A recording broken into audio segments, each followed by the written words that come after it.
Hey guys, this is my very first YouTube video, and I'm gonna be doing a water pump on a DT466 engine, and this is an international engine on a medium duty chassis. Uh, the components I'm removing right now are parts that need to be removed to access the water pump.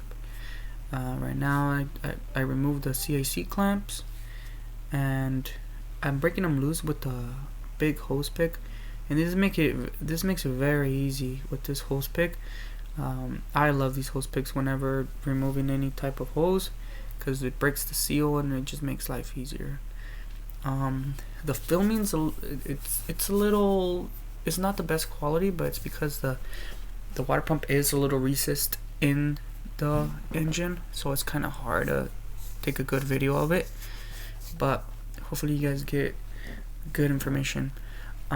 Now this water pump has two bolts that actually go through the front housing, not the front housing, sorry, the front cover, and one of them is that one I just removed, and the other one is the following one. And this is why I filmed those two, because if you are doing a water pump on this particular engine, you need to know that, because or else you're gonna be buzzing it off, and and the other end is still gonna be spinning.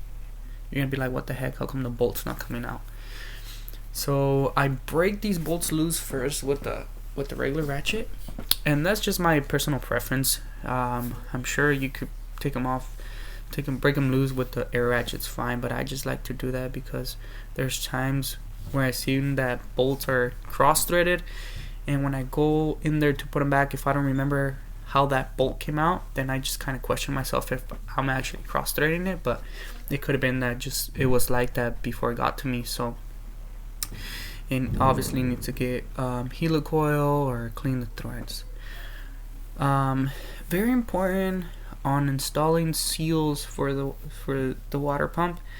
I do not like to use any type of silicone or ultra gray, and that's just me because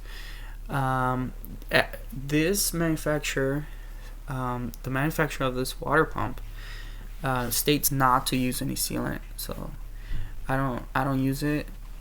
Sometimes if it does not say not to use sealant and the meeting surfaces are a little pitted, then I will use sealant, but in most cases I don't like to use sealant, because then if this water pump has to be replaced 500,000 miles on the road, then they have to clean the old sealant, and it just kind of sucks.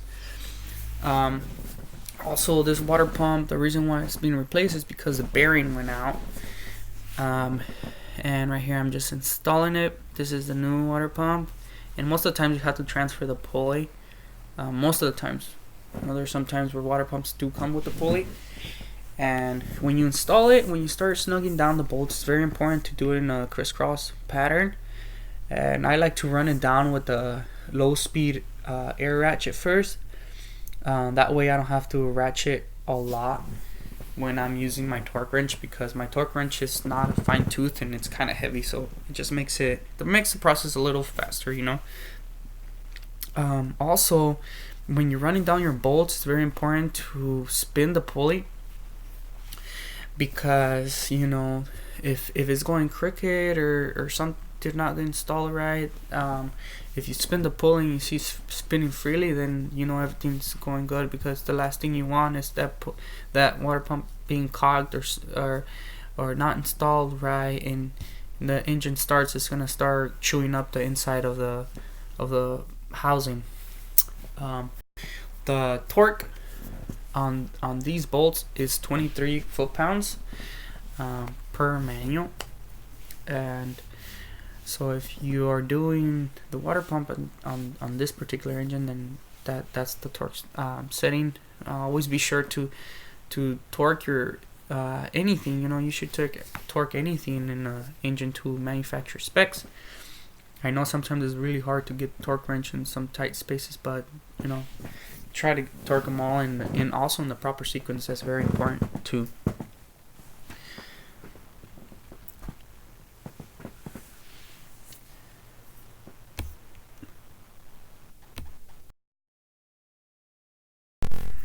So I did not show the draining side of this job, but you do have to drain the coolant to do a water pump.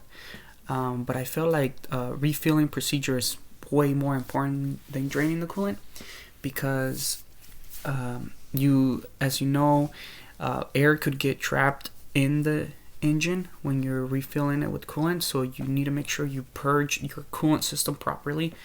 The way I like to do is refill it really slow and remove the purge bolt.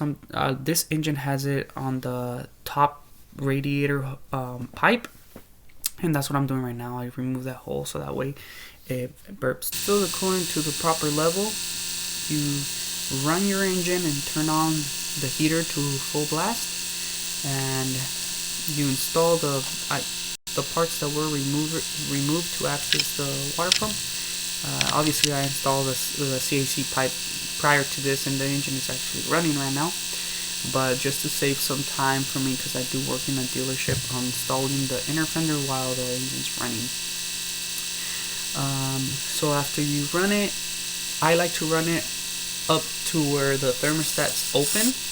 That way the coolant could run through the whole engine, and then shut it off, let it cool down, and I open the surge tank cap and top it off and call it good.